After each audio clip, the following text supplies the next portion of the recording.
আসসালামু আলাইকুম রহমতুল্লাহ রহমদুহু নসল্লি আলা রসুলিল করিম আম্মাবাদ। এই দর্শে আমরা জানবো সগীর এবং কাবিরের মধ্যে পার্থক্য কী, সগীর এবং কাবির দ্বারা উদ্দেশ্য কী এবং পার্থক্য কী, এই বিষয়ে আমরা জানবো। মাতলাবুন ফিল ফারকি বাইনা সগীর ওয়াল কাবির, সগীর এবং কাবিরের মধ্যে পার্থক্য কী। ওয়াকালা ফিল বাহরি ফি বাহসিত তাশাহুদ, তাশাহুদের বহসে বাহর রায়কের মধ্যে তিনি বলেন, কুল্লু তালিফিন লি মুহাম্মদ ইবনুল হাসান মাউসুফুন বিস সগীর ফাহুয়া বিত্তিফাক শাইখাইন আবি ইউসুফ ও মুহাম্মদ। যখনই কোনো বিষয়ে ইমাম মুহাম্মদ সগীর বলেছেন, এর দ্বারা উদ্দেশ্য হলো যে এটার মধ্যে শাইখাইনের ঐক্যমত, ইমাম আবি ইউসুফ এবং মুহাম্মদ উভয়জনে মিলে কী করেছেন, এই কিতাব দেখেছেন।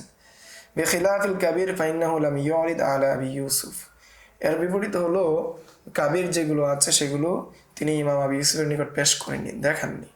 وقال المحقق ابن عامر الحاج الحلبي في شرحه المنية في بحث التسميع، যে ইবনে আমিরুল হাজ তিনি মুনিয়ার শরার মধ্যে তিনি বলেন বাহসিত তাসমিয়া সামিআল্লাহু লিমান হামিদা এর বহসে, ইন্না মুহাম্মাদান ক্বারা আকসারুল কুতুবি আলা আবি ইউসুফ ইল্লা মা কানা ফীহিম ইসমুল কাবির, ইমাম মুহাম্মদ অধিকাংশ কিতাবে ইমাম আবি ইউসুফের নিকট পেশ করেছেন, তবে যেগুলোর মধ্যে কাবির আছে সেটিগুলো পেশ করেনি। ফাইন্নাহু মিন তাসনিফি মুহাম্মদ, এটা শুধু ইমাম মুহাম্মদের তাসনিম। কাল মুদারাবাতুল কাবির, যেমন আল মুদারাবাতুল কাবির ওয়াল মুজারাতুল কাবির ওয়াল মাযুনুল কাবির ওয়াল জামিউল কাবির ওয়াস সিয়ারুল কাবির ইনতাহা।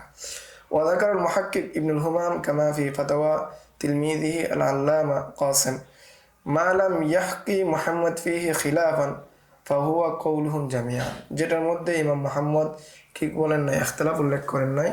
এদের উদ্দেশ্য হলো যে তিনজন ইমামের কৌল, ইমাম আবি ইউসুফ, ইমাম মুহাম্মদ এবং ইমাম আবু হানিফা, তিনজনের কৌল। এখন আমরা আলোচনা করব সিয়ারুল কাবির লেখার কারণ কি, ওয়াজা কি। মাতলাবুন ফি ওয়াজহি তাসনিফ সিয়ারুল কাবির, সিয়ারুল কাবির লেখার কারণ কি। ذكر الإمام شمس الأئمة السرخسي في أول شرحه على السير الكبير، যে শামসুল আইম্মা সরখসি তিনি আসিয়ারুল কাবিরের শরার শুরুর দিকে তিনি উল্লেখ করেছেন, ফাহুয়া আখিরু তাসনিফিন সান্নাফাহু মুহাম্মদ ফিল ফিকহ, এটা হলো সর্বশেষ তাসনিফ যেটা মুহাম্মদ কি করেছেন, সর্বশেষ ফিকহের মধ্যে লিখেছেন। সুম্মা ক্বালা, বলেন, ওয়া কানা সাবাবু তালিফি আন্না সিয়ার আস-সাগীর ওয়াকা বিয়াদি আব্দুর রহমান ইবনে আমর আল-আউজাঈ, ইমাম আউজাঈর নিকট আসিয়ারুল কাবির যে সগীর যে কিতাবটা, আসিয়ারুস সগীর, এই কিতাবটা কি ইমাম আউজাঈর নিকট গেল বা হাতে পড়লো। তিনি হলেন আলিম আহলি শাম, তিনি শামের একজন মহান ব্যক্তি ছিলেন, মুতলাকে মুজতাহিদে মুতলাক ছিলেন। ফাকালা লিমান হাদাল কিতাব, এই কিতাব কার, কে লিখেছে কিতাব, এই কিতাবের লেখক কে। ফাকিল আলী মুহাম্মদিন ইরাকি, এই কিতাবের লেখক হলো মুহাম্মদ, যার বাড়ি ইরাকে। ফাকাল আমালি আহলি ইরাক, তখন তিনি বললেন ইরাকবাসীর এই ফোনের মধ্যে এই বিষয়ে কিতাব লেখার কি অধিকার আছে, কি যোগ্যতা আছে। ওয়াতাসনিফু ফি হাদাল বাব ফাইন্নাহু লা ইলমা লাহুম বিসসিয়ার, কেননা তাদের সিয়ার বিষয়ে, রাসূলের যুদ্ধ বিষয়ে, মাগাজি রাসূলুল্লাহ সাল্লাল্লাহু আলাইহি ওয়াসাল্লাম আসহাবিহি, এই বিষয়ে তো তাদের জ্ঞান নাই, কেননা রাসূল সাল্লাল্লাহু আলাইহি ওয়াসাল্লামের যুদ্ধ এবং সাহাবায়ে কেরাম সবাই ছিলেন, সবার যুদ্ধগুলো ছিল মিন জানিবিশ শাম ওয়াল হিজাজ দুনাল ইরাক, সবগুলো ছিল শাম এবং হেজাজে, ইরাকে ছিল না। ফাইন্নাহা মুহদিসাতুন ফাতহুহা, ইসলামের বিজয়ের পরে কি হয়েছে, খোলাফাদের আমলে কি হয়েছে, বিজয় হয়েছে, রাসূলের যুগে বিজয় হয়নি, তারা কিভাবে এই ফোনের উপর কিতাব লিখবে। ফাবালাগা যালিকা মুহাম্মদ, ইমাম মুহাম্মদের নিকট এই কথা পৌঁছলো। ফাগাযাহু যালিকা, এর কারণে তিনি কি করলেন, অত্যন্ত রাগান্বিত হলেন, গুচ্ছা করলেন, রাগান্বিত হলেন। ওয়া ফারাগা নাফসাহু হাত্তা সান্নাফা হাদাল কিতাব, এরপর তিনি ফারাগ হলেন এবং আসিয়ারুল কাবির লিখলেন।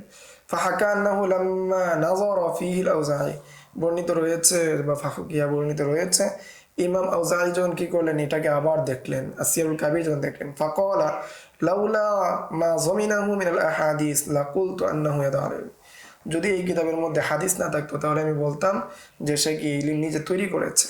ওয়াইনাল্লাহ তাআলা আয়্যানা জিহাদা ইসাবাতিল জাওয়াবি ফি রায়হি, যে আল্লাহ তাআলা তার জবের মধ্যে কি সঠিকটা রেখেছেন। সাদাকাল্লাহুল আযীম, সাদাকাল্লাহুল আযীম ওয়া ফাওকা কুল্লি যি ইলমিন আলীম, যে আল্লাহ তাআলা সত্যই বলেছেন যে প্রত্যেক জ্ঞানীর উপর কি রয়েছে, জ্ঞানী রয়েছে। সুম্মা আমারা মুহাম্মদ আন ইয়াকতুবা হাদা ফি 60 দাফতার, এরপর মুহাম্মদ আদেশ দিলেন যে এই কিতাবটাকে 60 খণ্ডে লিখতে।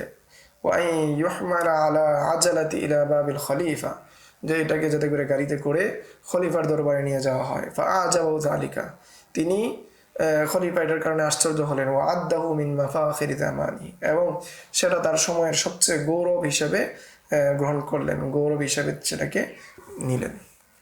এই ছিল আসিয়ারুল কাবির লেখার কারণ সম্পর্কে সংক্ষিপ্ত আলোচনা। আসসালামু আলাইকুম ওয়া রাহমাতুল্লাহ। يؤتي الحكمة من يشاء ومن يؤت الحكمة فقد أوتي خيرا كثيرا وما يذكر إلا أولو الألباب